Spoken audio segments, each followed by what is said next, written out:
यानंतरची बातमी आहे पुण्यामधून, कारण पुणे महानगरपालिकेच्या ढिसाळ कारभाराचा फटका हा 1,500 कर्मचाऱ्यांना बसल्याची माहिती समोर येते। आयकर विभागाकडून तब्बल 45 कोटींचा दंड आकारण्यात आलेला आहे। कर्मचाऱ्यांच्या पगारापेक्षा कितीतरी अधिक दंड वसुलीची नोटीसही जारी करण्यात आली आहे। कर्मचाऱ्यांचे 2 महिन्यांपासूनचे पगारही मनपाकडून थकलेले आहेत। लेखा वित्त विभाग कर्मचाऱ्यांनी घातलेल्या या घोळाचा हा सर्वांनाच फटका बसलेला आहे। आपल्यासोबत यातील काही पुणे महापालिकेचे कर्मचारी आहेत। नक्की काय घडलंय, कशामुळे घडलंय? मी 2018 पासून इथे कामाला आहे, सफाई सेवक या हुद्द्यावरती, आणि त्यानंतर टीडी फॉर्म 16 हा दरवर्षी आमच्याकडून भरला गेला जात असतो। पण त्यामध्ये माझा मोबाईल नंबर कुठेही अवेलेबल नाहीये। जिथे मी तपासणी केली असता माझा मोबाईल नंबर नसल्यामुळे आधार कार्ड पॅन कार्ड लिंक करायचंय असा कुठलाही मेसेज मला कुठल्याही प्रकारे शासनाकडून आलेला नाहीये। आणि त्यानंतर डिसेंबर महिन्यामध्ये आम्हाला असं सांगण्यात आलं की जर तुमचा आधार कार्ड पॅन कार्ड लिंक नसेल तर तुमचा पगार थांबवण्यात येईल। त्यावेळेस आम्ही आधार कार्ड पॅन कार्ड हे 1000 रुपये दंड भरून लिंक केला आणि केलं डिसेंबर महिन्यामध्ये। हो, आता गेल्या महिन्यामध्ये डिसेंबरमध्ये आम्हाला सांगण्यात आलं की जर तुम्ही लिंक केला नाही तर तुमचा पगार थांबवण्यात येईल। तुम्हाला किती पगार आहे, किती दंड आलाय? मला पगार आहे 70,000 रुपये आणि मला दंड आलाय 1,29,000 रुपये। हे यांच्या दंडाचं पत्र आहे।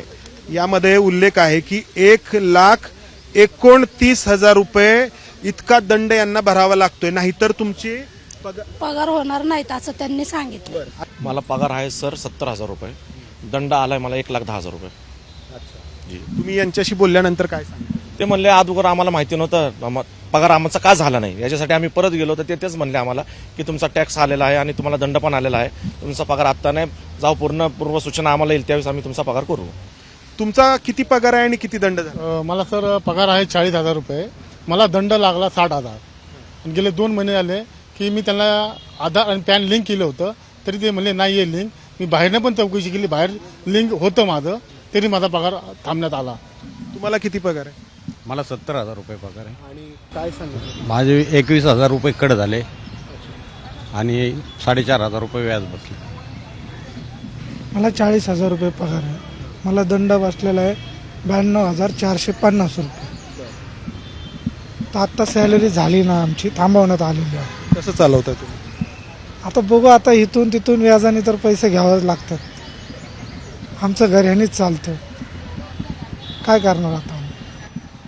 आम्ही पुणे महापालिकेचे आयुक्त राजेंद्र भोसले यांना याबाबत विचारण्याचा प्रयत्न केला, मात्र त्यांनी प्रतिसाद दिला नाही।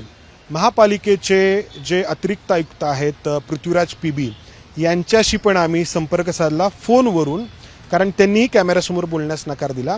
मात्र या पृथ्वीराज पीबी यांचं म्हणणं आहे की हे आधार आणि पॅन लिंक करणं हे या प्रत्येक कर्मचाऱ्याची जबाबदारी होती आणि महापालिकेने शीतल लोहाडे या नावाचा कोणताही टॅक्स कन्सल्टंट नेमलेला नव्हता। या कर्मचाऱ्यांचे हे सगळे जे काही कामं आहेत ती हाताळण्यासाठी। मात्र इथे एक महापालिकेचा हा व्हेंडर रजिस्ट्रेशन ॲप्लिकेशन फॉर्म आहे, ज्याच्यामध्ये महापालिकेने या शीतल साठे नावाच्या या टॅक्स कन्सल्टंटची नियुक्ती केल्याचं आपल्याला यामध्ये दिसतं आहे।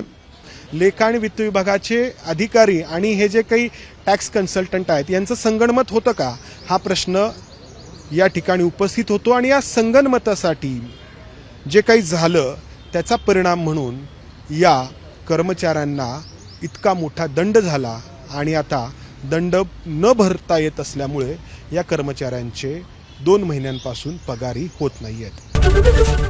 एबीपी माझा, उघडा डोळे बघा नीट।